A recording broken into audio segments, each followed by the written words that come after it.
What's up, everybody? It's your boy Chris who flipped the world.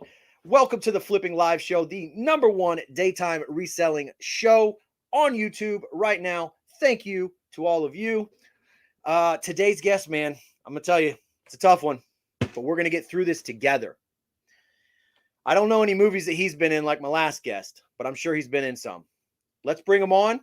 His name is that, but I'm gonna help you guys. What's going on, man? Perfect. You nailed it. So everybody can figure this out. Your name is spelled this, but it is pronounced Skaza. Yeah. Drop the Z and make it another S. Skasa. Sa. So guys, pretend that Z is an S, and we got Skasa. So now when you message him, follow him, all that good stuff, you don't sound like a moron. His name is Skasa.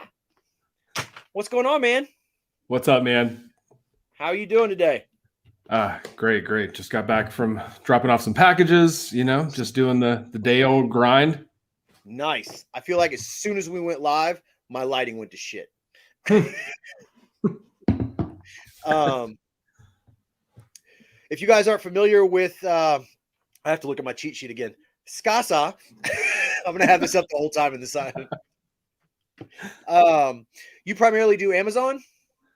Yeah, primarily. I started with eBay and then went into Amazon, and then eBay kind of just like fell onto the back burner. And then I've just been doing FBA primarily for the last couple of years. But within the last few months, I've gotten way more heavier back onto eBay. So, they both have their pros and cons. I'm just very bad about like tunnel vision. So like I just like got on the FBA train and just sort of took off with that.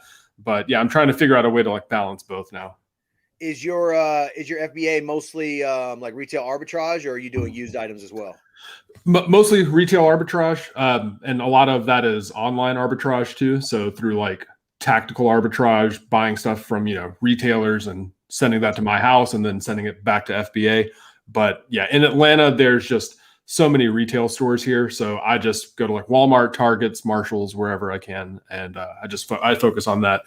For the last couple months, I've been trying to get more into OA just so that I'm not out in the stores every single day. But yeah, that's what we're doing. Yeah.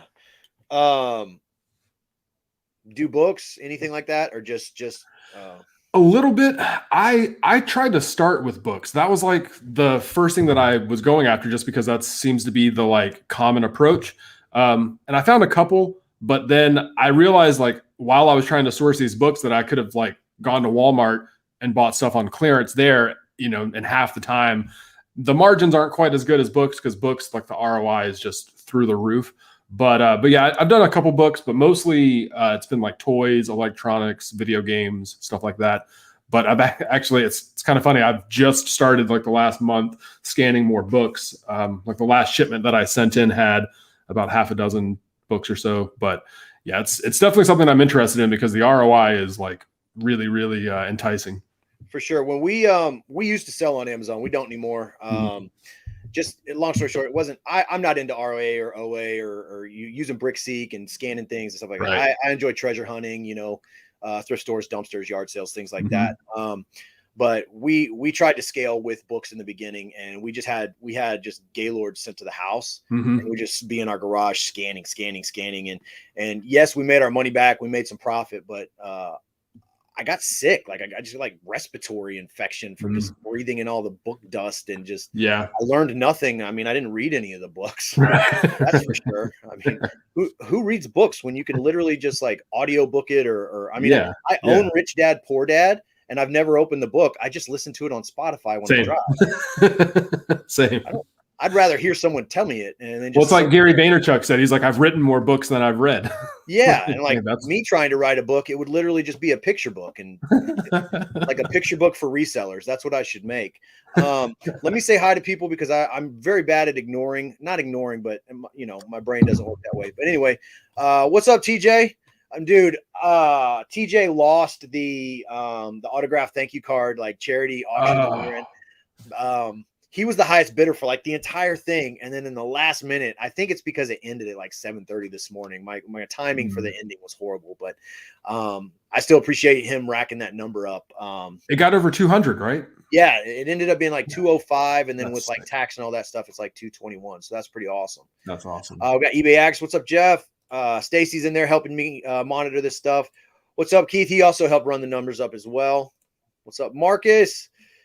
Cincinnati Pickers in the house. What's up, man? Tried FBA for a year. It wasn't for me. I applaud anyone who turns a good profit. Yeah, see, that's my thing. Like, it wasn't for me. We went with books to scale, and then we got into electronics, which I love. And the books were to kind of like balance out because the defect rate. Oh, yeah. Like if you're selling used electronics on Amazon, your defect rate is going to be kind of, you know, you're going to have people that scam you and high defect rate. So you have to counter that out so you don't get suspended. And the way to do that was to get more sales with books. That was why I mean, some of the used stuff that I see that sells, I'm a little weary of that for the exact same reason, because it's just so easy to create an excuse as to why they're returning it. You know, like just if it's not in pristine condition in the box, it's like you're opening yourself up to really just a litany of possibilities. But to the, you know, I enjoy, obviously, like I would love to do like the treasure hunting more, because that's like just way more fun, obviously. But for me, what I enjoy about FBA, especially like the RA side, is if I can get on Brickseek and find half a dozen to a dozen things that I'm like hunting and just sort of like targeting those, it kind of makes it so I almost feel like when I go into the store that I'm like a spy with super secret intel, that I'm like going in and like, you know, weaving through the aisles, and you just find like these half a dozen things that you're targeting and just sort of stock up on those. So I'm really big on volume. I'm like if I find something that, you know, gives me an opportunity to like go deep, I go really, really hard on it. But awesome. Are you full-time reseller or? Oh, yeah, my wife, we went full-time probably a little too early, but we had always planned on it. And then COVID shut down the restaurant that we were working at, and we had just moved like days before that. So we were like, yeah, fuck it. Let's just take a plunge and go for it. So we started back like March of last year. Oh, that's awesome, man. That's like, again, that's like the number one thing I always say on my channel. Like I don't have the mentality of like, I will plan things out to a certain extent, but I love just jumping and figuring out how the parachute's going to open before I splatter. So I think that forces people to either evolve or die. And in most cases, people are going to evolve. Because if you can try and plan it all you want, and it's never going to like, it hardly ever lines up to where you plan it out and just execute it immediately. Like it's best to just rip the Band-Aid off and just go for it and do it, and then adjust as you need to, you know. Oh, for sure. And I'm assuming, do you have the paid subscription for Brickseek? Oh yeah. Okay, because I hear a lot of people that use the free version. They're like, oh, it's like 4 days old, and I'm like, well, if you're using this for RA, you need to pay for it and use it as a business tool. You can write it off. Yeah, and it pays for itself immediately every month. Yeah, I mean, I'll put it this way. I don't even know what the exact cost is now. I think it's like $12 a month or so. They could triple it, and I would still get my value from it. So like, it's well worth it. One of the first big resellers that introduced me to Brickseek when I was first doing Amazon was Ed Thriftlord. He does so much stuff, and he was just like, hey man, look, like Brickseek, you got to pay for it. Don't use the free one. The free one's kind of like a few days behind or something like that. But he's like, it's well worth it. John asks, how do you handle your pricing since Walmart clearance is so plentiful? Do you have a lot of competition? Like when you go in there, do you see other people like looking for the same things? You know, it's so crazy living in Atlanta. You would think with just how many people there are, and there's a ton of resellers in Atlanta that I know of. I've only encountered maybe 2 or 3 in the couple of years that I've been doing it. I mean, maybe it's just because there is such a like wealth of retail stores to choose from, so that we just don't cross paths that often. But I don't encounter that much. And really, like, there is a lot of like tanking involved with when there's, you know, something that gets clearanced at every Walmart. So every reseller in the country is going after it. There are times where like I kind of hold back, or as long as the Keepa data shows that the price is, you know, here, even though it might tank a little bit, just because when you introduce 50 new sellers onto a listing, the price is probably going to take a little bit of a hit. I'll just wait them out. So like I'm either the guy who's like going to buy it and send it in that day and just get that price, or I'll just have to wait a couple weeks or a month or so, and then the price will tick back up. But yeah, the tanking does happen. So I avoid like the items that are really susceptible to tanking, like hype toys and stuff like that. I just try to find like things that I can, move quicker so that I'm not exposed to tanking. Cause I feel like the longer you have it listed, the longer, the more chance that there is for it to, take a beating. So, but yeah, it does happen. It's a real thing. I just Do you use a repricer? I do. Yeah. I use Be Cool. I noticed like there's kind of like fail-proof steps you have to do if you're an Amazon FBA person, or just I know a lot of people started doing FBM, merchant fulfilled, because like they changed their limits and things like that. Yeah, repricers. John said he was the idiot taking the value. Hey man, I was right there with you. Like we would see that they're like the Travis Scott Reese's cereal. And of course we live in Houston, so everybody and their mom was going to buy that just to put it on their shelf. But we would go and buy all of them that we could find and then bring them home. And then like the kids would eat half of them and I'd be like, my money. And then we would just, we would do more of the fulfillment, merch by fulfillment, just send it ourselves. Like we're used to that with eBay, but like books we would send in because it's just annoying to have all those books. But everything else we would just ship ourselves. But we would do that. We didn't have a repricer. Like we were so amateur when it came to Amazon. It was really one of those things where I was watching videos. Everybody was talking about how Amazon is going to be the future. I was already ordering things myself personally off Amazon. And I was like, yeah, I could see this being like a great platform to sell on. Yeah. Let me sign up. And then I just jumped in and I was like, oh man, I just sold a box of cereal that I paid $3 for $6. This is stupid. And it's really because my brain was, you have to compete with the buy box and you have to price according to other people. When then I started learning like, no, just price high and then just wait all those low sales out and you'll eventually become the next in line. First in or last out. That's the key. Like you gotta, so Amazon's kind of like a waiting game for long tail items. But I mean, I see people that buy like replenishables, like everyday items that aren't Travis Scott cereal or Pokemon cereal, like the little boxes of Jiffy cornbread. That you can make like $1.20 per box if you lot them for 2 boxes, and you get those for 60 cents each. So like you buy 2, you lot them on Amazon, and you're making $1.22 profit, and that's something you can literally go buy every day. That's actually something I've been working with the online arbitrage side of things, is trying to find replenishables. I have one right now that I'm like really like trying to like nail down, because if you can just add in even, a couple $100 in profit a month, I mean, that's just like cushion that you have, every month that you can just build off of. So that's what I'm really big on, trying to find replenishables now, because if I can, make 30 to 40% of my inventory being stuff that I can replenish at a moment's notice, that's clutch right there, because that's also going to help, I think, transition into wholesale, which is obviously like the long-term plan, because RA has a lot of benefits. I just don't know if it has as much long-term longevity. Yeah, right. Yeah. It's scalable. It's just, it takes a lot of work, and just the inconsistency of inventory, so like when you're kind of at the mercy of another retailer to be able to source your products, like if Walmart just decided tomorrow that they're just not going to clearance anything ever, then like I'm out of a whole entire source. So that's kind of where I'm at right now, is like, I don't want to have my back against the wall and have another retailer being the one who's in control of my supply, basically. For sure. And I think anybody that gets into reselling and wants to do this long-term full-time, you have to slowly like evolve. Like, like us, we're working with a potential big supplier and like getting inventory directly, because yes, it's fun. We love going treasure hunting. We love going to the bins and bringing in 150 pairs of shoes a week. But long-term, doing that over and over is not going to get you where we want to go. It's just going to keep us exactly where we are. And so you have to find creative ways. And so I think like finding a supplier of replenishables even if they're like, so like what I consider my replenishables are going to be my bread and butter shoes, like my everyday Asics, my Brooks, my running shoes, the ones that I sell between $25 and $40, but I'm selling at least 7 pairs a day. That's my consistent replenishable because I can find those anywhere.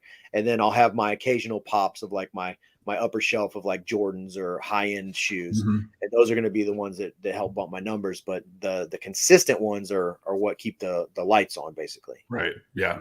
Yeah. It's crucial because I mean, yeah, like I enjoy the treasure hunting aspect just because of, it's just fun to walk in and just not know what you're going to find. But there's also a really like comforting feeling about having like in the back of your head, knowing like, okay, I've got X amount of dollars covered every month through like whether it's replenishables or wholesale or whatever it might be. I think that's because that also just saves time too. So, the time value is like worth the trade-off. Even if the margin is slimmer, I think it's worth it in the end just because it's like the hours that it saves you every month. That's just time that you can go and listen to some metal or, do whatever. Do whatever you want. Exactly. Jeff, eBay Addicts, he had mentioned that before on when we talked to him on Hammock's site about having replenishables and how if the margin's small, let's say you're only making like $1, $2 on the item, but you have access to 1,000 of them. Right. It adds up, especially if it's a quick sell or a daily sale. So again, that comes back to a lot of I got a lot of cool slogans I need to put on shirts for my channel, but tiny drops make a mighty ocean. That's kind of what it is. Like slowly it builds up and it grows into something. So our main goal is to have enough bread and butter sales every day to cover the bills. And then we call those singles. As baseball terms, you want to have a lot of singles because you're not going to hit a home run every time you go out. You're not going to find that. You're not going to be Tim Osborne and find that $300 print head literally every time you go out. But those little sales along the way are going to get you to when the home run happens. You're just like, yes. Yeah. And that's the thing. Like you can, I know people who do it and they're only searching for home runs. And it's like, you passed up 20 singles in your effort to hunt down this one thing. And it's like, I guess I just look at it as like at the end of the day, like I don't care about, maybe I just don't care about money enough, or I don't respect money enough because it's like the money doesn't really mean much to me as long as it's like I want like the time freedom. That's like that's my value, So that's, like maybe that's all I care about, honestly. Is am I having fun and time, and that's really it. Like everything else just kind of falls to the wayside. Like obviously the money part is what keeps the bills going, keeps the kids, clothed so they're not that kid at school. Right. Keeps the wife happy and everything. But ultimately it's just having the fun and the freedom. And I see people, there's a shoe guy that goes to one of our main spots that we've built a relationship with. And he does shoes, but he's always looking for home runs. And he'll just like look in my card and just like, why would you get that? That only sells for like $30. And I'm like, because it sells for $30 every day. That's why. Not everybody can afford $120 retro sixes. That's a very small group of people that are into that style, that are going to be that size, and that have that money during what we're still living with. Like there's not a lot of people out there spending their hard-earned money on $120 shoes. I mean, just think about that guy, how often he leaves a store empty-handed, and it's like you've gone, however far out of your way, and you just leave with nothing. And then, God bless him. I love him because he puts stuff back, and I'm just like, thank you. Right. Thank you. Like, oh, you don't like Brooks? Oh, you don't like GTS 17s because they're the GTS 19 just came. Oh, these are a late model. Oh, thank you. That's just cool, man. Like, there are a lot of people that are out there just looking for home runs, which is fine. If that's what, if you're not doing this full time and that's your business mindset, hey, I only have an hour a day, I want to find one awesome thing. That's good. More power to you. But it's just sustainability is not going to be there looking for home runs all the time. Yeah. Well, I think FBA is the best thing to teach you about that, because there's not a lot of like treasure hunting and like grail items that you find for like Amazon. I mean, they pop up every now and then, but most of your stuff that you find, like, for my FBA model, it's pretty much just like a minimum of like a 30 to like 40% ROI. So, sometimes that's $3-4, and it's a lot of people have more like rigid structure for like, like I want to make at least $7 to $8 net per item. And it's like, you're missing, you're cutting yourself short because like you're missing out on so much value, along the way. But and that's the roller coaster game that I'm playing right now, is because for so long since we've been part-time, or we still are till December. We made the official announcement December 17th. We're going full time. Nice. But since we're part time and our time is limited as to what we can put in the reselling, we've been very strict. We have to make at least $15 per item profit or 70% sell through rate because of space and because of time. But all that's about to change. So right now we're trying to figure out that balance of bringing in lower sell through rate but replenishable. So we can, as the pest control income goes down, our reselling income goes up, so we don't have like a big drop off in pay or money coming in. So our lifestyle doesn't change too much. So we're balancing that right now. Of course, sell-through rate's a good thing to think about, especially if you're like limited on space, because if you don't have, every square foot counts. So that's especially if it's tight. So so that's one thing. I feel like if you are part-time or you have a limited amount of space, then yes, your focus is going to be more on high sell-through rate and maybe maximizing your profits, but you can still find bread and butter in the good sell-through rate. Yeah, for sure. Stacy's always constantly reminding me that I have to give my shout outs to Hammock. You guys should sign up for Hammock if you haven't. Get your time back. You shill. I know. I literally texted the CEO this morning. I was like, hey, I'm going to ask you some brutally hard questions on the Instagram live because I don't want people thinking I'm a shill, damn it. But I am. Put their feet in the fire. Yeah. John says ASP is 47, but that doesn't mean I won't sell $20. Yeah, exactly. Yeah. So I think like my average sale price right now is like $42.81 is my average for the month, which I'm completely happy with. But that doesn't mean that a few of those items are $20 or less. Like I sold a handheld Yahtzee game for $17.99. I paid like a quarter for it. So whatever, that's money. And again, those little things, like, yes, I'm mostly shoes, but if I see something that I know I'm going to make money, I'm going to get it. Like, you can't. So as I said, I was talking about scaling. Like I completely cleaned all these out because we have our first big scale order coming in tomorrow, and we'll do all the cool videos and all the things that you have to do. So I saw you sold through all of your reseller lot that you bought. So and that was like my first taste of doing a bulk buy and learning how to negotiate. And I've always been the thing, even when I went to yard sales or any kind of sale items, I would have exactly the amount of money I want to spend in one pocket, and I have the extra in another. And that way I'm just like, oh man, all I got's 80. Like, oh, well, I really want 100. Ah, man, let me see if my wife has it. I play that game, and that's, it's part of business. But when I saw the guy's listing, his price was way too high. Yeah. But sure. I saw that it had been sitting for like 3 months. So I didn't even think it was going to still be there. I messaged him and he's like, yeah, I still have them all. Can you come today? And I'm like, all right. That urgency lets me know I can drop the price as soon as I get there. When I got there, the dude already had them laid out in his driveway, like perfectly, like he really wanted those shoes out of his house. He had it listed for like 2K, didn't he? Or something like that? Yeah, he wanted like 2,000. Well, it said 25 and then it slashed 2,000. And that's just, Stacy does that on Facebook too. That's a little trick. Like you put you price it high, and then within 5 minutes you slash the price so it looks like a discounted item, and they revamp the listing. That's smart. So it's just a little trick that a lot of people do. And since he was a reseller, I assume that's what he was doing. But yeah, he had them out in the driveway all ready to go. He was out there like, I was like, okay, let me put a little bit in this pocket.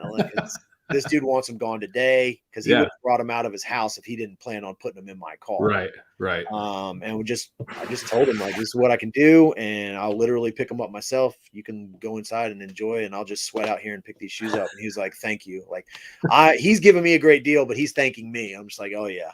Yeah. Well, I mean, he's getting his space back. I mean, that's That's huge. I mean, especially if he's trying to liquidate, like you want to try to find somebody that's going to take all of them, not just like pick like one pair and be like, all right, I'm gone. It really comes down to that. Like, if you watch John's new video, he just bought out all these fishing lures from somebody, And it's like that guy probably could have made a lot more money if he parted it out individually, but to have it all gone immediately. I mean, if you're a fan of space like I am and decluttering, oh yeah, I'll take just take them all, man. Just get them out.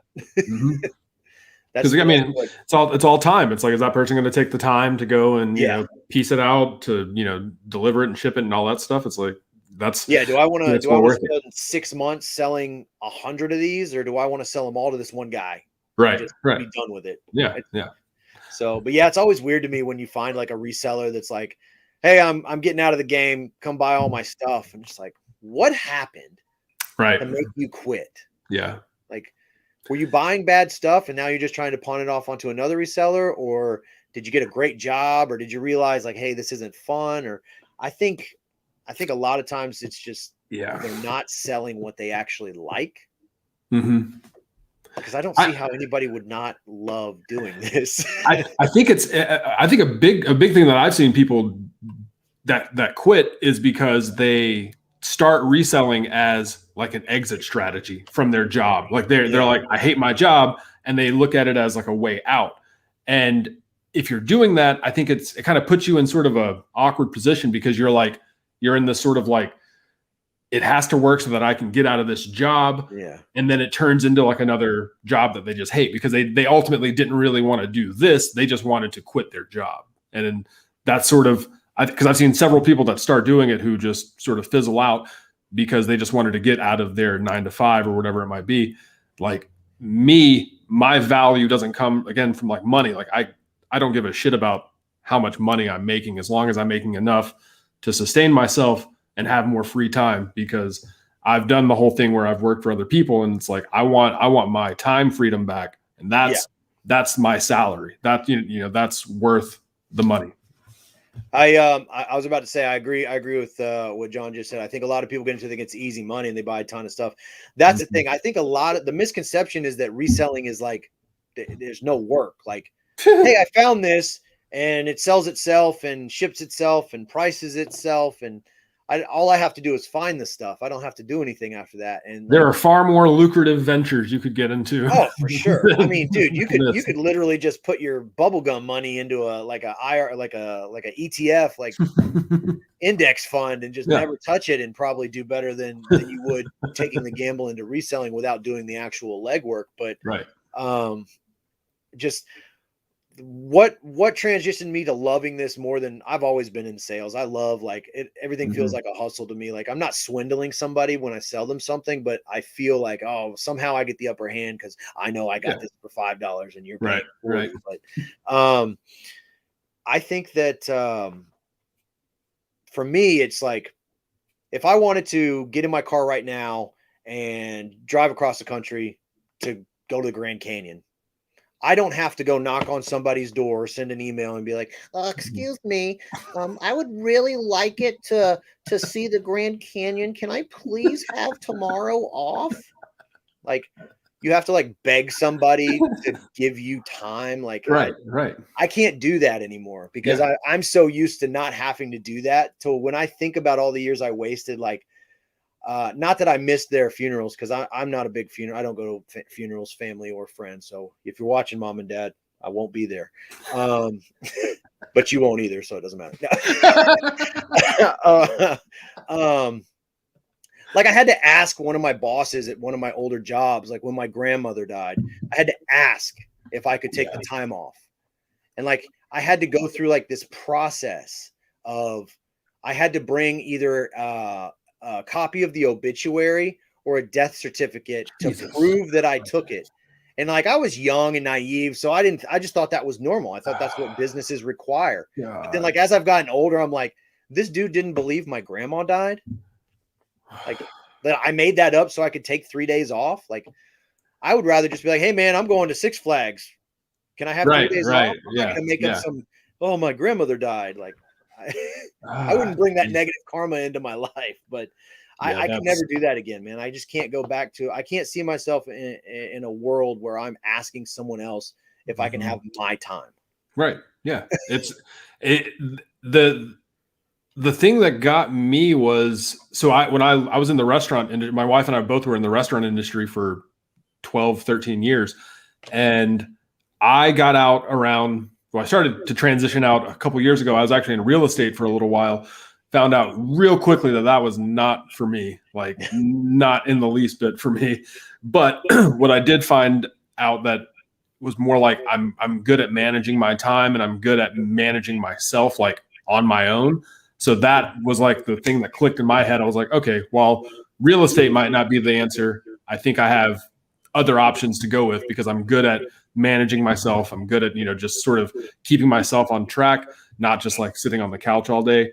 So that was sort of what told me, I was like, all right, now I just need to figure out a way like to maintain this, like this freedom that I have from this 9 to 5. What do I have to do to preserve that? So that's kind of what it became. It was just like figure out a way to preserve that, and whatever else happens. Yeah, and that it's funny because I want to read this one for. What's up, Renz? Now, we have people reaching out saying I do exactly what you do and it's not working. Want to buy all my shoes, and then we look at their shoes and it's clear they aren't doing. Yeah, so that's the thing. I think a lot of people have this this illusion that I'm following Ryan and Lindsay, and they're telling me everything to do, and I swear I'm following it step by step, but my stuff's not selling. And then when you take a deeper look, it's like, well, no, you're not looking up sold comps. You're not cleaning properly. You're not taking good photos. Like, the human element is the one thing that, like, that's why I love the reselling community, because we can all tell everybody how to do it for free. We don't have to sell a course or anything. But if that person doesn't put their human element into it, they're not going to get the same result. But then they're going to think that it's because the information was wrong. And right. Yeah. Why would it be their fault? That's just crazy. You have to sit back and look at it like, what am I doing wrong? Right. You should start at that. Even if it's not you that's doing anything wrong, like, just start with that assumption that you have somehow screwed it up, and you'll probably be better off in the end, because it's you just explained my marriage, my parenting. Yes. Like, I wake up every morning and I'm like, good morning. And she's like, what did you do wrong? I'm like, I woke up. That's what I did wrong. I was supposed to die in my sleep. Yeah. I think for sure we are. Yeah, there we go. We are the human element of the problem in our own businesses, lives, everything like that. If you just remove your ego, just remove the ego from it, then you'll be fine. And nothing will help remove an ego like children. Just telling you guys that. Nothing will put you on a nice low path in life than your kids. Our 11-year-old, she watches YouTube and she'll be like, I saw your channel. And that's all she'll say. She'll just shake her head and walk out. I'm just like, yep. 3 out of 10 would not recommend. Yeah. Try asking for a leave in the military. They want to see the body. Yeah, man. TJ, we're having a little bit of an issue with that right now because our son graduates from basic next month at the beginning of September. And they told us that, all forts just went, you have to be fully vaccinated in order to go on base. So they sent out that notice 6 days after we would have to have gotten our first dose in order to be fully vaccinated. So now we can't go to our son's graduation, because I don't know if you guys know this, but the slogan in the Army is "Hurry up and wait," and they've screwed us. They've screwed us again. So we're gonna miss his graduation, but we'll be ready for his AIT. So after boot camp, he goes to Virginia, I believe, for his AIT, and then hopefully the world's a little better and we'll be fully vaxxed and can do all that good stuff then. Damn. I didn't know it was that tough. That's crazy. Yeah. Calling another person boss doesn't like working. Yeah, exactly. Yeah. I can't do it. So what would be your main item that you go for? Or do you just look for anything? Like, I'm assuming since you are on BrickSeek, and Amazon FBA, that you're probably part of some Discords or some like flip groups. A couple, yeah. Nothing, no paid groups, no paid groups anymore. So you're not on Flip. I know that's like the big one. I got booted from there around the start of COVID because I couldn't handle it. I don't even sell the stuff, but I was just like, I was interested in seeing like how much stuff.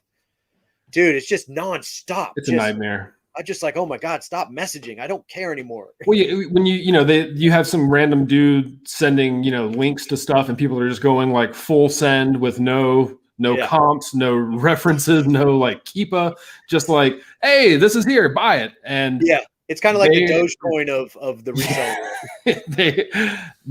I left that group, and then I actually went back to it, and then I got kicked out in like March of last year because there were some dudes talking about like selling like hand sanitizers and masks at, like exorbitant markups. Yeah. And I called them out on it. And apparently that was not allowed. So he was like, well, I mean, because their thing is like maximum profits no matter what. Like it doesn't matter if it's like, I guess certain people, and again, this is all, everybody has their own way of business. Certain things are considered like morally wrong. I guess you'd say like, I don't know. We didn't have toilet paper at the beginning of COVID. There was no toilet paper in Houston, but I'm like, cool. I got baby wipes. I got towels. I got a hose outside. You got a garden hose. Yeah. You got like, my brain immediately went to, oh, cool. Everybody's buying toilet paper. I'm going to go to Home Depot and buy all the bidets.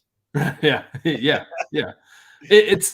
And really, I mean, like my objection to it really, I mean, it was nothing like, I wasn't trying to like impose my morals. I just stated that I didn't agree with it. I wasn't trying to, I'm not going to like preach to a bunch of strangers. I could care less what they do.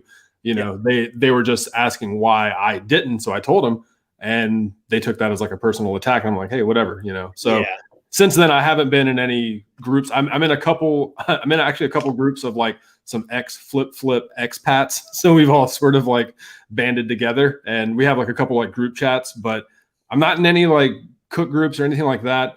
I just stick to BrickSeek. I just kind of open up BrickSeek. I see what's going on there, and then I just hit the stores, because really, I mean, most of the stuff that I find is not even on like a clearance shelf. It's just on the shelf, regular retail shelves, and they're just maybe like the hidden clearance prices, things like that. So I'm always hitting up like the Lego aisle, the video games, electronics, stuff like that, and then other than that, it kind of goes backwards. Like I go to like the things that I know, and then I work back to the clearance stuff, because the clearance aisles are so unpredictable. Like, you never know what you're going to find there. So for sure, I just focus on those. Really, it's primarily like board games, video games, and then like toys. But it just depends, because BrickSeek, like you were saying, I mean, it's kind of unpredictable. So sometimes you find stuff that's not even listed on there. Sometimes it's listed and it's nowhere to be found. So it just happens. We, I think one of the only, like I used BrickSeek, but I didn't use it to sell on Amazon. I only have 2 left. They're in the far corner somewhere up here. I noticed that the 2019 Day of the Dead Barbie, when it came out, now obviously I noticed this in 2020. When it came out in 2019, it was $75. And in 2020, it was selling for like $250 plus. And now that doll is selling for $600. Jesus. So when they released the second edition, which is the 2021, Stacy and I went and bought all of them we could find at $75 a piece. And that's the whole thing. You got to have money to make money. But I was like, well, if the first edition went that high, we're going to buy all the second edition. We'll sell some of, like double our money right to get some of the money back. And then hold the rest. Just been sitting on the rest. And we have them all listed at like 400 right now. And the market is slowly right now at 250. So by Christmas time, it'll probably be $300-400. But that's really the only thing that BrickSeek, like we jumped on, and they're going to come out with a third one. So I guess I just told everybody a bolo. Day of the Dead Barbie. I mean, especially here in Texas, those things sell like crazy. We were trying to get them online a couple of times, and then I just couldn't. I'd get it carded, and then I could never get through checkout. They would always just like, I got one, I think, but yeah, people freak out because they get it, and then like a week later, the price tanks a little bit, and I'm like, yeah, you got to assume that people are going to have like, if everybody's stocking up on it, the price is going to take a little bit of a ding. So just wait the market out. And like you said, I mean, it went from 75 to 250 in a couple. That's the thing. On certain things, I'm cool with just sitting on it. Like one thing I'm doing right now is like all my younger kids, they're like real into the, Cocomelon train ride right now. Like I have all those songs. They're just in here ready to go at any moment. I am making sure they're taking care of those toys because I know the resale value in like 10, 15 years is going to be amazing. It's like, don't open it. Just hang on to it. Like, just let's put it on the shelf and you can look look how at pretty it. it is. I'll push the try me button and that's all you get. What do you are you ungated in everything or most Pretty stuff? much. I'm not ungated in DVDs. That's my next big thing to go after. I have stuff carded on websites ready to go to get Nike and Adidas ungated, but the fact that I know like absolutely nothing about apparel, like shoes, apparel, any of that stuff, I know like next to nothing about. So I'm like trying to like figure out that kind of stuff first before I go and get ungated and start buying a bunch of stuff. But the main thing I'm ungated in is just like electronics brands, video games, toys, stuff like that. That's the biggest one for me, just because, I mean, getting that ungated opens up so much more, just because in the beginning, you really just have like books and like some kitchen grocery stuff. So you definitely got to like pay that premium to get ungated in the electronics and toys brand. But after you cross that like 2,000 order mark, I think it is, the ungates start to like open up. Like, so if you get ungated in DVDs, you're going to try and find like a wholesaler and do it that just scale. Yeah. Awesome. That would be the ideal, just because I know that market. So like that's something that I have pretty detailed knowledge of already. So getting into that, I think, would be the best option.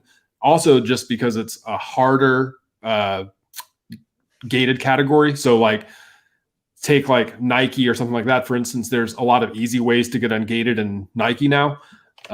Even are like there?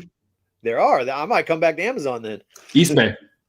I'll give you guys the sauce. Eastbay, you can order like Adidas, Nike. That's been the way to go lately. Sweet. If you do it, I think you have to like pay extra for the express shipping, because if you order regularly, I don't think they send the invoice. If you order like free shipping, if you do express shipping though, I believe they send you a complete full 1-page invoice that you can scan in and send. So that's what I've got waiting right now. I just haven't actually like paid for it. But yeah, DVDs, I think it's a little bit less competition, so a little less tanking in the DVD market, just because it's a lot fewer sellers. So that's my main appeal to it, is just fewer people. Nice. I Romer, the book dude. Yeah. The Tony Robbins light. He came. One thing that he does very well is he came out with that restricted inventory website. Smart idea. I think that's genius. I always wanted to like reach out to like Reezy Resells or something and be like, hey man, you're ungated in Nike. Not a lot of people can do that. What if I sent you Nike shoes? You sold them on Amazon for a cut. Mm-hmm. But nobody's come up with that yet. And I never saw myself getting ungated in Nike on Amazon. But yeah, we have 3 or 4 Nike clearance outlets around Houston. Nice. We're so big, outlet malls are everywhere. But I mean, that's another market where you scale into. You got to have money to make money. But I know the margins are good on it. It's more so just that I don't have a base knowledge of like if you showed me a random shoe, there's about a 20% chance I would know like what that shoe is. Welcome to my world. Yeah. So like a lot of it's just like me figuring it out like through eBay or just, Google in general. But to do it on Amazon, I think I would want to have more of a knowledge base just before I go out and start buying stuff for FBA. Just things like not even like necessarily the shoe. It's more so like the way the ASINs are structured. Like you have a parent ASIN, which is like the main ASIN for the shoe. And then each size or color variation is like a child ASIN. So it's kind of weird looking it up on Keepa, because you look at like this one and you see that there's no sales, but the parent ASIN has a ton of sales. So it's just like kind of confusing as far as like how to read the Keepa data. But that's the thing that's been holding me back, is just like I don't know enough about it to discern what's right or wrong. I would have to find a way to dumb that down. And basically what I would do is I would just check Nike new solds on eBay instead of Keepa or Amazon. See what the top brand or top style / color, which is for men is always black. And then just go and just go to the store and try to find that. Or, you just, the thing with new stuff is you can literally just scan the barcode on the Amazon app and it'll tell you if it's selling or not. But yeah, like, see, another thing like TJ was saying is like Nike and Adidas also sell on Amazon. So you're competing with the people that are making the product. So Nike doesn't sell directly on Amazon anymore. Oh, they don't. So okay, they got out last year because so everybody that sells on Amazon selling Nikes is third party. Yep. Oh, sweet. Well, that changes. Or it could be Amazon as well. Like it could be Amazon might be on the listing. You're either competing with Amazon or another. Okay. Well, that's Nike tried to break away. They broke away from Amazon because I think they realized that it's just not worth trying to either. If the only option they had was either like get rid of all the third party sellers and just have exclusivity, which that's kind of tough. And then they also just can't compete as well with the third party sellers. So I think it was like last year, maybe 2019, they broke away. I think Adidas is still directly on Amazon, but Nike was just kind of like, screw it. They're like, I'm out. Yeah. Everybody got scared because they thought that it was going to kind of like either I figured I was surprised that Amazon didn't just themselves hop on every listing and just drive out every third party seller. That's what I used to think that. I'm like, if something is like high, like everybody wants to buy it, but it's low, like it's a hard to find commodity. My brain was like, oh, Amazon's just buying everybody out and then they're going to resell it. Right. Because that's what I would do. Like if I had all this money and this is my platform and I'm allowing you to sell on it, and I see that, Cocomelon dolls are selling out everywhere across the country, I have the money. I'm going to go buy out everybody, and then I'm going to jack the price up, and I'm going to be the monopoly that has all of them.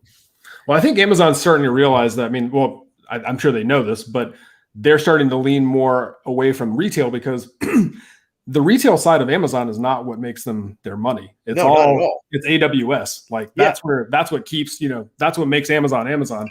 So I think they realize like, hey, let's just lean away from this. Let these third-party merchants, considering we're already half of their sales anyhow, Yeah.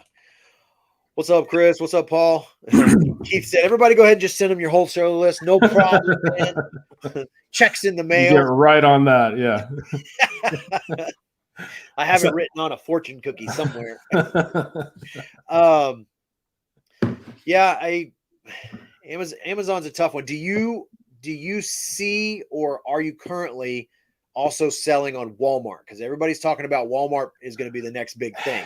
Yeah, so I'm approved, but that I just went through the basic approval process. I don't know enough as far as like getting the listing started. There's a lot of weird areas right now because it's kind of Walmart right now is sort of like Amazon was 7 or 8 years ago, where it's sort of the Wild West. People are just doing crazy shit and nobody seems to know what's going on, which seems like a fun time to get in because it's like, if I'm going to get in, I want to get in early for sure. Because, I want to be grandfathered into whatever crazy schemes they come up with. But because if I was like on Amazon 6 years ago, like God, it was a whole different world. Yeah. But yeah, I haven't sold anything on Walmart yet, but I've heard a lot of chatter. I think the thing is going to be Walmart's going to have to like spend a ton of money to get to where that they can compete with Amazon. And if they do, that could be an interesting market, but I don't know. I'm uneasy about it right now, which probably means I should do it because there's, definitely some opportunity there. But sounds like you need to jump off that cliff. Yeah. So I think for Walmart as a seller, it's a great time to get in if that's your thing. As a buyer, man, it's rough. Like I always, like we've had a few like issues, and I kind of tell Stacy like, hey, if you're going to buy, like do an order off Walmart, look at who's selling it. Make sure it's coming from Walmart. Yep. Cause there's a lot of scammers, cause that's how it is. Anytime there's any new like thing like this, it gets flooded with scammers, and then it forces them to create policies and things like that. And that's why I think if you're a legitimate seller, now's your time to get in there before they fix all that crap and then like close it down. And that way you get grandfathered in, like you said. But I mean, I see Walmart being big. I don't think they'll ever be Amazon big, but I think, yeah. I mean, they could be big, but I mean, to your point, like, so I look at like OA stuff all the time for Walmart, and I just ignore it half the time because I don't even risk it, because half the time when I go to get it, either it's not going to ship for 2 months, or it ships and it's like broken or whatever. There's just so many problems with it. So yeah, like I don't even do OA from Walmart that often. I have, but it's not something that I focus on. I just I think to compete with Amazon, they would have to torch a lot of money. Like they would have to be willing to lose a good bit of money up front. But it's and just being able to figure out a way to like win the trust of buyers back, in order to do that. That's the tough part there. But I think that's why they're the only ones that I can think of that's actually like even trying to get into that arena with Amazon. Like you don't see Target doing any of that. Yeah. They're like, no, we don't want any of that smoke. We just want to do what we do and keep, but there's potential. I mean, shit, Facebook really could, like, they're the biggest company that could probably afford to lose the amount of money to be able to compete with Amazon. Like if they wanted to make Facebook Marketplace just like the next Amazon, I think even before eBay, before Walmart, they could pull it off, because that's what I was going to ask. Cause there's a lot of talk and reseller everywhere about Facebook Marketplace being the next big thing. Like they're going to take out Amazon. They're going to take out eBay. Like me personally, I don't have any good experiences with Facebook. Like even before I sold on there, Facebook as a platform, just that I believe that having too much access to too much information for small-minded people is not a good idea, because we're not all intellectually capable to absorb all of this information that we now have access to. And I'm not saying that some people are just too stupid. I'm just saying that there's certain things that your life, you can't compute certain things. And now it's being exposed to you and you're just like, it's the nicest way I can put it. I mean, I was actually talking to my wife about this the other night. I think she was mentioning that there's like no selling fees or like free shipping for like 75 listings when you sign up for Facebook Marketplace. So she was signing up and we were talking about it, and I was like, yeah, I mean, if Facebook decided tomorrow that they wanted to compete with Amazon, they're the only company that can withstand that and actually afford to lose the amount of money you would need to be able to compete, because they have the potential. But again, kind of like with Walmart right now, I mean, they're just in a situation where they need to win over the trust of the market first, because right now, I mean, I'm hesitant to buy really anything off of there. I've looked at some of the free pickup stuff or some of the local things to buy. I haven't had any luck with that. But on the shipping side of Facebook Marketplace, there's nothing that I've seen that's really tried to win me over. Yeah. But who knows? I mean, at the very least, it's worth trying, just because there's no real harm in just, Yeah, I think they're winning over a lot of resellers because of the whole 5% fees. That's it. And again, that could be just the entry level where you want to get in, but there's a lot of scammers going on Facebook Marketplace. There's a lot of issues with the thing that annoys me, especially as a shoe buyer, is you get on Facebook Marketplace and you type in shoe lots for sale or something, and you'll see a picture come up and it'll be 40 pairs of Nikes and the price will say $40. So in my mind, I'm like, are they all $40? Are they $40 each? It's just like a group listing. And then you click on the listing and you read the description, and it's literally every pair with how much each pair is. And it's like, oh, they just put the low price because it falls into the algorithm, and now I'm seeing this stupid listing. Right. Same thing. That's what I see a lot of. I look for video game lots or DVD lots, and that's what I come up to as well. Same thing with we do a lot of dumpster diving and curb shopping and free pickup off of Marketplace. So you type in free into Marketplace and you'll get all these Jordans and all this stuff that says free, and then you click on it, it's price and description, and you're just like, oh, right. I don't have time to sift through all this BS. I think the thing with the selling fees, I wonder if right now, if it's a lot of drop shippers that are on Facebook. 100%. It's because I mean, with a low fee, I mean, that just seems right for somebody trying to drop ship. And they don't care what you're selling. Well, I mean, they care what you're selling because they will restrict you for certain things, but they don't care if you're a drop shipper. I know everybody's like, oh, Amazon doesn't like drop shipping. Oh, eBay doesn't like blah, blah, blah. These platforms just want the money. They want the fees. They don't, as long as you don't present it in a way to where it's fraud or anything like that, they really don't care about drop shipping. But I think Facebook is the easiest to drop ship on. Yeah. Because it's literally go to Walmart, copy the freaking post, take the stock photos, add it to Facebook Marketplace. You're done. The item sells. You just buy it from Walmart, input the new shipping address, done. If you guys are wondering, that's how you drop ship. I just gave it all to you like that. You don't have to go watch any YouTube videos. I mean, literally, and the low fee just goes right into the bottom line. So I mean, it's copy Walmart's listings, put it on Facebook Marketplace, raise the price by 20%. That'll give you a little bit of profit. When it sells, you just go and buy it from Walmart and put whoever bought its address. Congratulations, you're a drop shipper. Chris's drop shipping course will be available. If you want to send a super sticker or a super chat or any of that good stuff to pay for that course that I just gave you in 20 seconds, there you go. Subscribe to his Patreon. Yeah, subscribe to my Patreon. It's $1 million. And all I do is send you a link of all my free videos. And then a hand-signed postcard that says, "Thanks, dummy." Again, not knocking anybody that has courses. Just it's all available free. So I understand some people need their hands held, and that's totally fine. Man, this has been a quick hour, man. We're down to like 4 minutes left. Where does the time go? I know. I think so. We have a huge thing that we're doing tomorrow. Like I said, we went and met with a potential like supplier, and tomorrow should be phase 1 of scaling. And I don't want to give the farm away because obviously I need to make content so people watch it. So pretty stoked. So today's kind of our last free day. So after this live, we're probably going to go get in. The kids are at school, so we're going to go have some fun and I don't know, go to top golf or drive go-karts or something. I don't know. Oh yeah. Well, good luck with Facebook that, man. has no seller fees until June 2022. There you go. That's my wife. Well, there we go. Now you guys know. Add that to your drop shipping course. No fees till 2022. I got drop shipped from Facebook the other day. Yeah. See, I saw Stacy had commented it too about the third-party sellers on Walmart. If you have an issue, you can't return it to Walmart. That's like the only downside. If you buy it from Walmart.com, but you didn't check to make sure it's actually coming from Walmart, you have to send it back to this third-party person. And good freaking luck. Yep.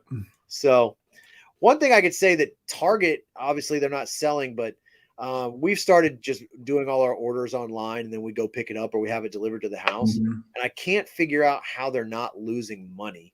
So like whoever handles Target shipping and packing, they suck. Oh, dude, it's horrible. It's the worst. It's horrible. So all we do is when the box arrives at our door, all beat up and like the end of it is wet because let's say we bought Lysol wipes and they're just like smashed and leaking, is we take a picture, we send it back to Target, and they ship out an entire new order of the exact same shit. So it's like we got double for the price of one. And I'm like, this happens literally every time we order from them. Yeah.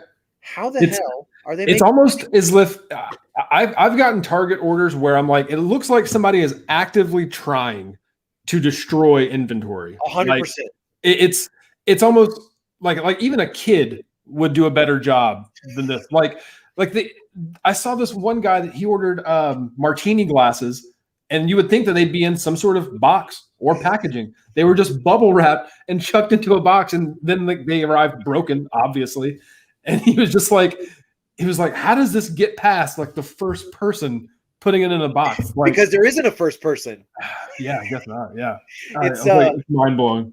Every time we open up a Target box at our house, I'm just like, this is why certain industries need to pay a little more. Right. Whatever they're paying the person that packed this, they're getting that much work out of them. Enough more, they wouldn't have to send me a complete duplicate of everything. So it's like I get twice as much stuff almost all the time. So I don't know how they're making money, and I don't know, like if I never see anything on our order that shows like packed by inspector number 42 or anything like that. But I don't know who's packing the stuff in Packed Houston, by a gorilla with a chainsaw. Dude, it is the worst. Yeah. I love it. I open the door and the box is just wet and it's not raining. And I'm like, well, I don't even know what to say. Like, I guess we got a bunch of dry baby wipes now. Like they just open up whatever you're buying. They open up one of them, pour it in the box, and then slap a label and send it out the door. Yeah, when they finally started allowing like sanitizer to be purchased more than 2, like, you know, Stacy's been a germaphobe before all of this. So we've Lysol, sanitizer, like that's been in our house since the dawn of time. And she buys it in bulk, but it would come to the house and like it seriously looked like they just opened one of the bottles and just sanitized all the other ones and then threw that empty bottle in there because it was part of the order. And so we would send these pictures. I'm like, do I just start roasting them on the internet? And she's like, no, because they send us double and we don't have to pay again. I'm like, okay, well, I'll just start making fun of them on live. Oh, there we go. We got a $5. Hey. Right as we end the show. Started IG yesterday. We got so many likes and follows. IG tuned off our messaging for a week. That's awesome. Oh, they're accusing you of using bots. Cool. Guys, he started his reseller journey. Junk's Not Dead. I think it's Junk's not dead on Instagram. Check out my boy Chris. Nice. Thank you for the super chat. That will cover the drop shipping course that I gave. So you just paid for the drop shipping course for everybody in the chat. Way to go. What a champ. We will wrap it up with that, man. Any parting words? I want to make sure everybody gets your name again. Oh, hold on. You said Addis. This feels like every first day of class I've ever been to. I want you to live in a world where people walk up to you and know your name. This is how you spell it, guys. This is how you say it. Ska-sa. Say it. Say it right now out loud wherever you are, guys. That's how you say it. Make sure you go follow him. Let me change the banner. Boom. That's his Instagram. His link tree is in the description. You can go check out all his stuff. Again, you are, I want to say, the first FBA like person that we've had on. So, man, I appreciate you coming on the live. Cool. I had a blast. I hope. Yeah, of course, as always. Yeah, sweet. Love it. That's it. If you're catching this on the rewatch, the replay, whatever they call it, shame on you for not being here live every Thursday at noon, the #1 daytime reselling live show. And that's all I got. Till next time.